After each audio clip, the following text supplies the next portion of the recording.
What's good, and welcome to another edition of LSU Live, presented by FanDuel, of course. I'm your host, Lewis Johnson, and man, times are good. Times are good in Baton Rouge. Look, you got a lot going on. You got Lane Kiffin with his first high school recruiting class.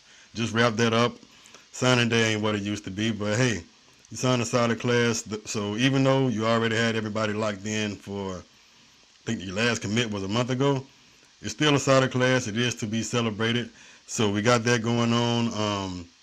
You got the Super Bowl coming up. Vibes are high. You got a lot of Tigers in the Super Bowl. You got five who will be playing in the Super Bowl, and you got one on injured reserve. That'll be Jaquelin Roy. But yeah, 25th year straight that you have an LSU Tiger in the Super Bowl. Uh, for the Patriots, of course, you got Will Campbell, Keyshawn Butte, uh, Calvin Chason, and Braden Swinson. And for the Seahawks, you have Anthony Bradford. So once again, your LSU Tigers are well represented in the Super Bowl. But yeah, times are good right now. We won't waste too much time because look, the girls are coming on at 8 o'clock. You got the LSU women's basketball team going up against Texas. Texas trying to get some revenge at home in Austin. Um, Odds are kind of looking in their favor right now. FanDuel favors Texas by 5.5 points, but the game is to be played on the court and not on the betting sites. But yeah. Oh, and speaking of that Super Bowl, uh, FanDuel is looking at the Seahawks as 4.5 point favorites. So might want to jump on that, but there's a lot to jump on when it comes to the Super Bowl. As always, all the opportunity in the world if you are studied up. Look, don't jump out there and throw your money away. Don't risk money that you don't have. Bet responsibly. But if you want to bet, then you got a lot to bet on because anytime scores, first team to score, who wins the coin toss, it does not stop. And you can holler at FanDuel for all your betting needs. Now, as far as LSU goes, so the guys LSU has in the NFL right now, they can get paid all they want. Nobody cares. That's all their employees. Nothing to worry about. As for the current Tigers, you know, you have a few more hurdles than you have when NIL first came along in the last year. The NCAA, well, not the NCAA, the Power Four conferences have come together to create a commissioning board to approve these NIL deals. And anytime you have a class like LSU, well, I mean, blockbuster class, you signed 40 kids, uh, you signed three or four of the very best at their position as far as recruiting rankings go, or really anybody else's rankings. Common sense rankings will tell you that a guy like Sam Levitt is the best quarterback out there, and it's all subjective. But anyway, you got some awesome players. That goes without saying. But now you can't just throw money the way you used to. Every deal has to be approved. So the College Sports Commission now exists to look at these deals, to look at roster management, scholarship management, all of that, and approve, make sure everything is on the up and up, make sure NIL is truly NIL. Uh, LSU made some news last week as far as being mentioned as one of the schools. Now, you had several schools who were being investigated, but of course, LSU and Lane Kiffin is always going to be the one you want to throw out there to kind of get the clicks going, to grab a headline. So yeah, LSU, among other schools, was investigated last week by this new College Sports Commission to make sure that all the deals were legit and it was true NIL, and most importantly, that everything was reported. All the money that uh, these players made deals for, everything was reported to this commission. And long story short, LSU was cleared of any non-reporting violations or cleared of any wrongdoing, of any punishment.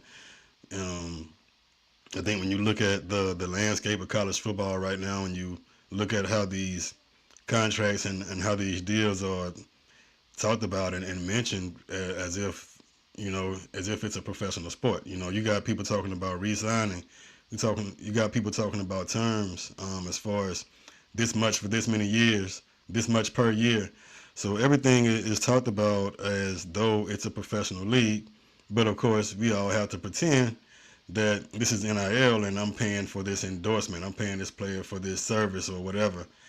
Anyway, you can miss me with all of it, but I get why it exists. And like I said, the main takeaway from this is that LSU was cleared.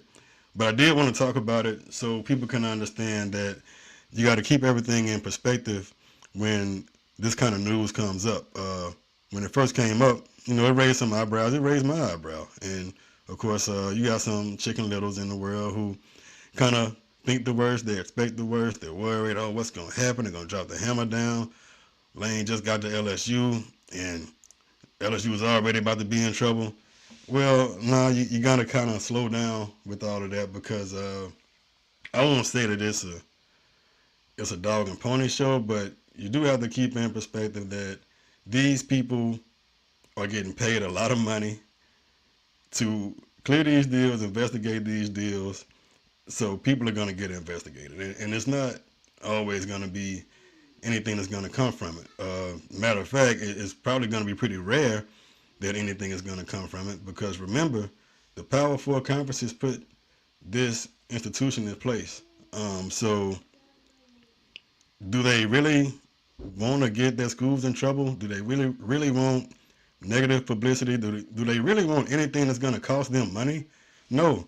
And look, I'll give a quote from LSU on this inquiry. From LSU, the CSE inquiry, College Sports Commission, into non-reporting has been resolved with no disciplinary action. So just to give y'all a little insight on this, the CEO of the College Sports Commission is Brian Sealy. He's a former Major League Baseball guy, heavy hitter. He's been heavily involved in running up the sport, and is well equipped to head an organization like this. But Brian Sealy is getting paid over $1 million a year. So saying that, what I'm saying is not every investigation is something to be alarmed about because they got to investigate somebody. You're getting paid all this money. Look, Brian Sealy, you pay me $1 million a year. Damn right I'm going to investigate somebody. I'll get my flashlight, magnifying glass, trench coat, all that. I'm going to investigate somebody. And it's not like it's always going to be, you're going to bring down a hammer on somebody or you're going to find something and be, a stickler about if you're following the rules because let's be honest, 99% of the schools are doing the same thing. You have a few outlier coaches who try to do things the right way. You have coaches who are doing the same thing everybody else is doing and still complaining. But either way, you're not going to see a lot of punishment, I don't expect, from this. These guys are getting paid to do a job. They have to at least appear to do a job as far as the CSC, the College Sports Commission. You have to at least put on that front like, yeah, we're investigating. Y'all can keep paying us, right? Yeah, damn right we're investigating. I compare it to, let's say you have a plant and you have a safety guy at this plant. Well, if time goes by, days, weeks, months go by, nobody's getting written up, there are no incidents being reported, odds are if you got thousands of workers at this plant, not everybody is working 100% safely all the time. So what that's going to tell you is the safety guy isn't doing his job. Well, the College Sports Commission is the safety guy. You got to write somebody up. You got to investigate something. If not, then why are we going to keep paying you this money? So wanted to get that out of the way. LSU is cleared in what could be the best transfer class ever. There will be no repercussions, no punishment, nothing of the sort for LSU. And on that note, Lane Kiffin spoke yesterday. He came out and had his first public speaking event to the public since coming on with LSU. His first press conference since getting the job. He talked about the class. He talked about the high school class, the transfer class. He talked about high school football in Louisiana. Went in depth about it, and Look, this class that LSU put together, everybody's talking about the transfers, and I get it because you got so many big names, so many stars in that transfer class. But do not sleep on the high school class that LSU put together. Look, it's not a huge class. It got up to 18 with the addition of I think it's Jackson Williams from Shaw, defensive back from Shaw last month, and he's officially signed on as of yesterday. But it's not a huge class, but pound for pound, it's absolutely one of the best, if not the best. You have some very high end talent, elite talent, and you address some needs. And you also built some depth where you're pretty solid already, but especially in this era of NIL and people constantly transferring, people constantly looking for a bigger check. You can never have enough depth. Um, so look, and also to add to that high school class, LSU did add another offensive lineman, but he's from the JUCO level. But Adrian Lamb, you don't want to sleep on that either. Adrian Lamb is a big time offensive lineman commitment out of I think Copiah Lincoln, but Lamb was recruited by a lot of the big guys. Auburn, Alabama. You beat USC for him. Second-ranked JUCO offensive lineman in the country. Uh, he's an offensive tackle at 6'6", 290, and a South Carolina native. And the school he went to was Georgia military. It wasn't Copiah Lincoln, Georgia military. But wherever he went, he's a dog. He can play. And Lamb, you don't know what he's going to give you this year. You don't know if he's going to come in and get meaningful playing time or not. But at the very least, Lamb comes in and he creates more competition on the offensive line. A couple of weeks ago, people weren't feeling so great about the LSU offensive line. LSU was signing skilled players left and right. You signed, it seemed like 50 receivers. You had a lot of big names, and with every name that was dropped, people were like, okay, well, when you going to get an offensive lineman? Well, now LSU is pretty solid. You have at the very least built up your numbers. You have a left tackle in place in Seaton. At right tackle, you got a lot of competition, and Lamb is going to be another guy that's going to add to the competition for Weston Davis and others, for Sean Tompkins, that are going to try to take over at that right tackle spot. So the more competition you have, the better off you are. But more on that 2026 high school class for LSU. I think a few things that stand out for me with this class. First of all, you got the best defensive line class in the country. I don't think that's debatable. Just for perspective, the Rivals Industry Rankings has only 2 defensive linemen listed as 5 stars, and Lamar Brown and Richard Anderson. LSU has both of them. There's 2 in the country that were ranked as 5 stars, and LSU has both of them. And that's not the only D lineman they got either. You also got Deuce Geralds out of Georgia, whose dad is a Baton Rouge native. So you killed it on the D line. LSU is looking pretty good right now on the roster as far as safety. As far as defensive back. But you also had an underrated corner group, if you ask me.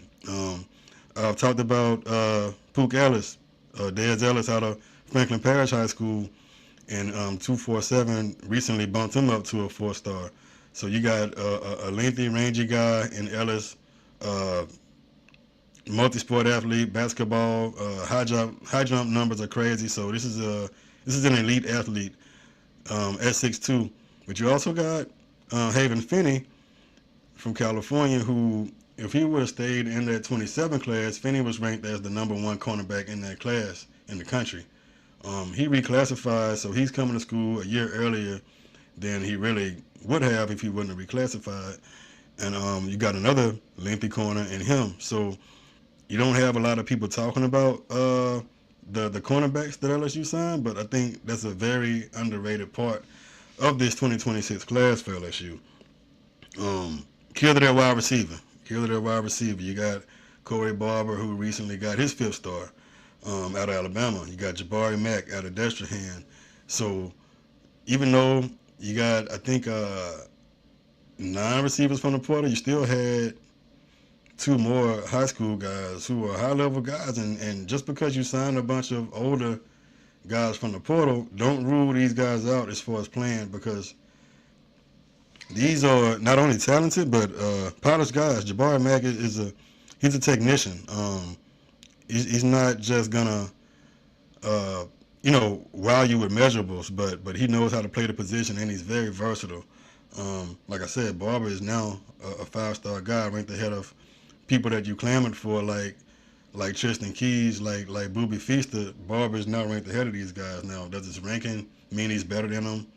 No, but it just goes to show the promise and the potential that you're dealing with at that position. So LSU's high school class is ranked, I think, 11th in 11th by on3, 12th by 247. I might have them flip flopped. Either way, you're hanging right around that top 10, but you got much fewer players than most other classes at 18. Not even 20 commitments. So I think there's a lot to be said about this high school class, and don't forget about them when you're talking about the addition, like the talent addition to this roster, because it's more than just the transfers. This is a very solid class, and I think it was a hell of a job by this staff to be able to retain a lot of the guys that were signed before Kiffin came, and then add sprinkle in a couple of his own guys in to make it even better. And Kiffin spoke about it, and I'm not going to give a lot of quotes from that press conference that Kiffin did yesterday, but I will kind of tell you just the gist of what he was saying. So Kiffin talked about he had a lot of praise for high school football in Louisiana, and he talked about the coaches and how the coaches care for the kids and how that makes a difference. He talked about the passion of the athletes and what we call in Louisiana, we call it that dog, but he called it like an intensity that the Louisiana kids play with, and the way they approach the game. And look, it's hard to argue with any of that. He talked about how recruiting has changed over time, and I'd have to agree with what he said about he compared it to the NFL as far as when you recruiting high school, it's like the draft. When you're recruiting from the portal, it's like free agency, and that's exactly what it has come to at the college level. So you have to understand that, and you have to understand how to approach that. And you also have to understand how to allocate your resources to maximize how you want to recruit. For instance, this year, LSU didn't spend as much as a lot of teams on high school recruiting, and they decided to, out of necessity, allocate more funds towards the transfer portal. And you had to, because you lost so much. You had to completely overhaul the roster, and you had to do it with people that are playing like right now, people who are ready to play right now. So just to point out where LSU stands as far as roster management and how they're paying these kids, I'll give an example of On3. On3 recently did an article where they kind of interviewed a lot of GMs. Yes, college sports has GMs now. They interviewed GMs around the country and talked about which players were asking for the most, which schools were paying the most, all the stuff you really want to know.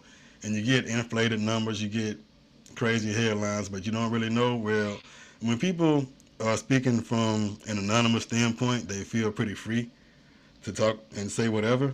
So these interviews, and I'll kind of abbreviate this, pretty much the GMs all came to a consensus that USC paid the most money. USC spent the most money on high school recruits, but USC, Texas Tech, A&M, Oregon, and Miami were probably your biggest spenders at the high school level. So out of all these GMs, nobody mentioned LSU. So it says a couple things. One thing it says is there is still a skill level to recruiting. It's not just going out and buying what you want. Now, did USC get what was ranked as the #1 class by one service? Yes, but how will it play out? You also have to recruit to a fit. You have to evaluate, which is what Kiffin spoke to also. And not only as far as paying for players, you can't just go out and buy the best players. Like, you got to recruit. Like, a lot of people have money. That's what I'm trying to say. A lot of people have money, so it's not a matter of, well, I got money, so I'm gonna get the best players. LSU still sign some elite players without, giving high school kids multi-million-dollar deals. So it speaks to that, and it also speaks to LSU's approach as far as this year. You got to win now. You got to get players who are ready to play now. So money was still spent, but more of it was spent on the transfer portal. So, of course, LSU knocked it out the park when you look at the transfer portal and you look at the high school level. You really had a superb and elite class with that, and a lot of expectations come with that. And, some coaches might approach this with that, little old LSU, we ain't really do that much. We're not that good. We didn't recruit that good a class. They're all right. Well, Kiffin isn't backing down for anything like that. So when asked if he thought it was the best transfer portal class in the country, he didn't back down from. In history, he didn't back down from it. He said, yeah, it probably is. But he also pointed out something that's very important. It doesn't guarantee anything.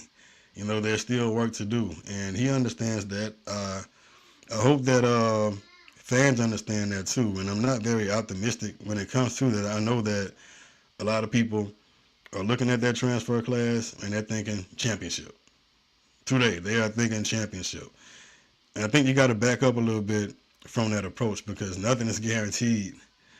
Like, signing a great class does not guarantee you anything. Like, championships are very hard to win. That's why you don't have a lot of people who have won them. You don't have a lot of teams, programs who have won them. And signing a 40-man transfer class and expecting everything to just go smoothly and no hiccups and everybody's going to come together and you're going to be firing on all cylinders in week one is crazy. Don't expect that. Like, if you're expecting that, then you are setting yourself up for disappointment. I'm telling you that right now. You have, although you added a lot of talented players, you have an all-new offensive line. You have a starting quarterback who won't get any reps in the offseason. You'll see him, end of the summer, towards fall. If everything goes as planned, he's still coming back from an injury. So you got a quarterback who's not going to get a lot of time with his team. You have an all-new group of receivers. You got chemistry. You got timing to work on there. So, of course, you got to build a cohesive unit with your offensive line. I think LSU's defense could save it from a few early season losses because the schedule isn't going to do LSU any favors. If you look at the schedule, LSU has Clemson first, you got Tech, you got Ole Miss after that, and you got A&M. So these are some bangers. You don't have a lot of pushovers, and you can't even look past Tech because, look, LSU could barely score on Louisiana Tech last year. So you're not going to be able to ease into the season, and there is a lot of newness surrounding this team. So just understand that it's going to take some time for LSU to turn into what it's going to be in 2026. They're not going to start the season looking like a refined, finished product. It's just not. You can't do it. It's not a video game. You can't plug in a bunch of 98, 99 players and voila, we're good. No, it takes time. So Kiffin hit on that. Whether it does any good or not, I don't know. To be honest, it's probably not. But he kind of hit on that a little bit. And he also, I think this was important, he stressed the importance of evaluating.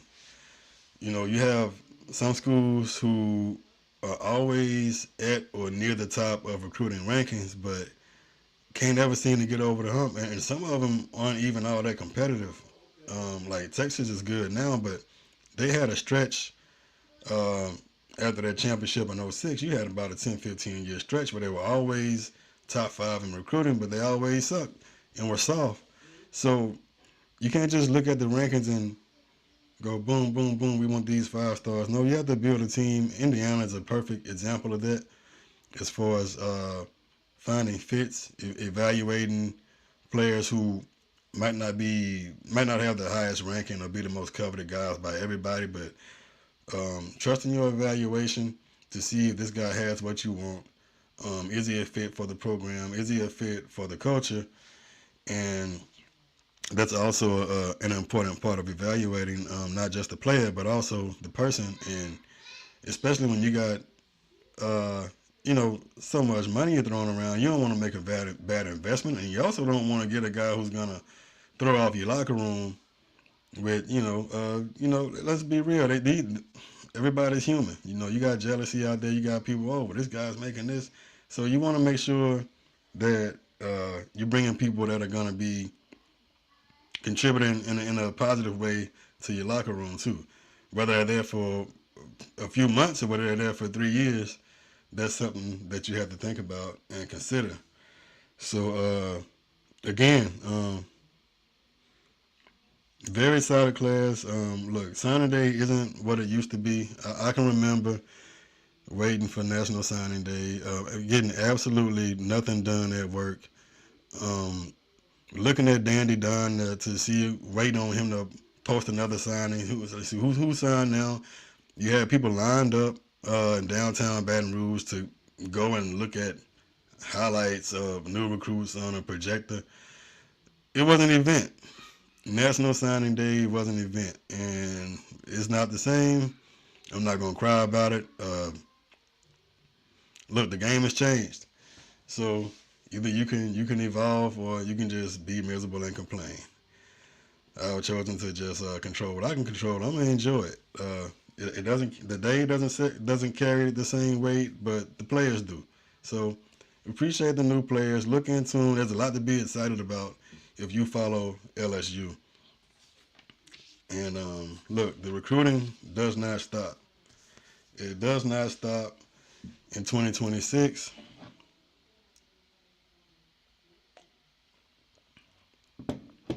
So you just wrapped up one class, but if you're not looking ahead, then you're already behind. If you're not moving forward constantly, then you're already behind. And it's time to talk 27. It's time to talk the class of 2027. LSU has already got a couple of guys committed in that 27 class, and yeah, I get it. It's early. You got a lot of people who are gonna be like, well, if people are committing now, I don't care. It doesn't mean anything. Like, let me know next year. Like I'll get excited next year. And I understand that approach, but my thing is, if you have a guy committed now, whether he stays committed or not, it's a good thing because you have his interest. Even if he decommits and goes somewhere else, you've built a relationship with him. He can go somewhere else for a year, and when he gets ready to look around and transfer, oh, I know this dude. He knows me. So I don't think it's ever a bad thing to get commitments, whether it's early or not, and especially when it's a guy like Peyton Houston out of Evangel. Houston, top 10 quarterback, and he's committed to LSU already. And look, Houston's out of Evangel in Shreveport, and that speaks to the state. Look, the state is loaded. Louisiana is absolutely loaded in this class of 2027. A lot of high-end guys, like national recruits, like elite 5-star recruits. I talked about the quarterback, but you also have the number one quarterback in the country in Elijah Haven. You have Ahmad Hudson, top tight end in the country in Ruston. You got Easton Royal. If he's not the best wide receiver in the country, he's up there. Out of Brother Martin, Albert Simeon, one of the best interior offensive linemen in the country out of Lake Charles. So very high-end talent, absolutely loaded. This is going to be one of the best classes as far as at the top shelf guys, national recruits. It's going to be one of the best classes that Louisiana has produced in quite some time.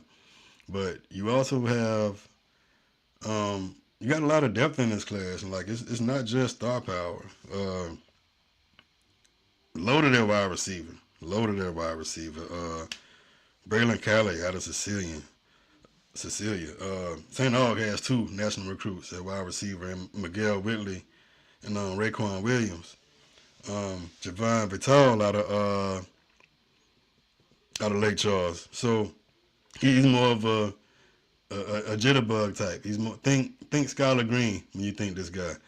But you got a lot of talent at wide receiver, and you got a lot of you got a good variety of guys. You got different types of wide receivers. Like Callie out of Cecilia, this is a guy who you can use him in a lot of ways. You can put him in the backfield. I'm not gonna say Percy Harvin because I think you had about a 10-year span where every versatile offensive player was compared to Percy Harvin. So I'm not gonna throw that on him. I'm not gonna put that kind of pressure on him. But he's a very versatile athlete who you can use in a lot of different ways.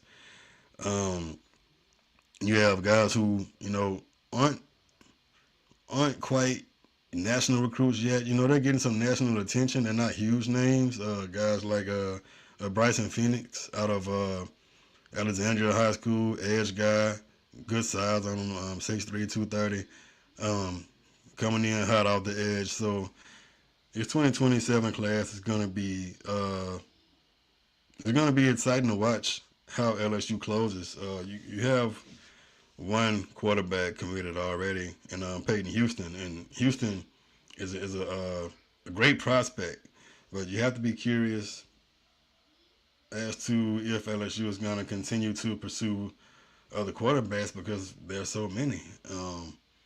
You got Haven out of Dunham and Baton Rouge. You got Garrett Nussmeier's little brother, Colton Nussmeier, who's, of course, visited LSU a few times. He's taller than his older brother, Garrett. He's a little lankier, still a great arm, accurate guy. You also have another quarterback in Benton, Malachi Ziegler, who is a national recruit. So there's a lot on the table for LSU. And look, Lane Kiffin has shown that, he's not scared to go after multiple guys. Like, where you might see one school or one program go and get a big name quarterback and they kind of chill, they sit on it. Nah, Kiffin ain't sitting on nothing. Like, he's not stopping. And I don't know how he gets some of these guys to commit when you have an established starter or you already have a five-star guy in the class, but he does it. And look, I can't argue with it. And I can't expect him to do anything different. So I'm curious to see if he'll continue to go after quarterbacks. But either way, you got a lot to work with in the state of Louisiana for the class of 2027.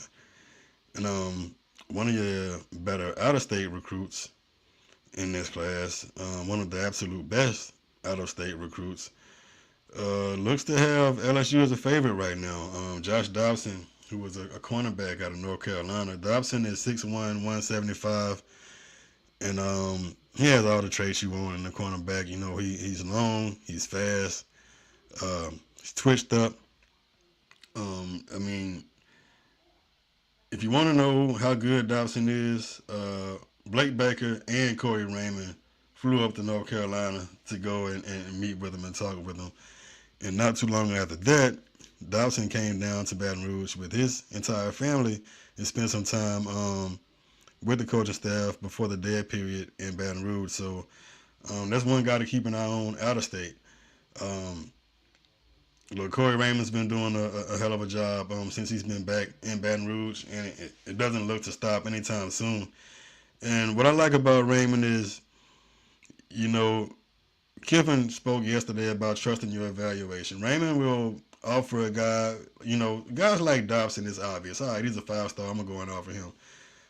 You have a lot of guys who don't have any major D1 offer. So you might not even have a D1 offer, but if Raymond sees you, if you're tall and he sees you and he likes your traits, he's going to offer you. And he believes in his ability to evaluate. He also believes in his ability to develop once you get on campus.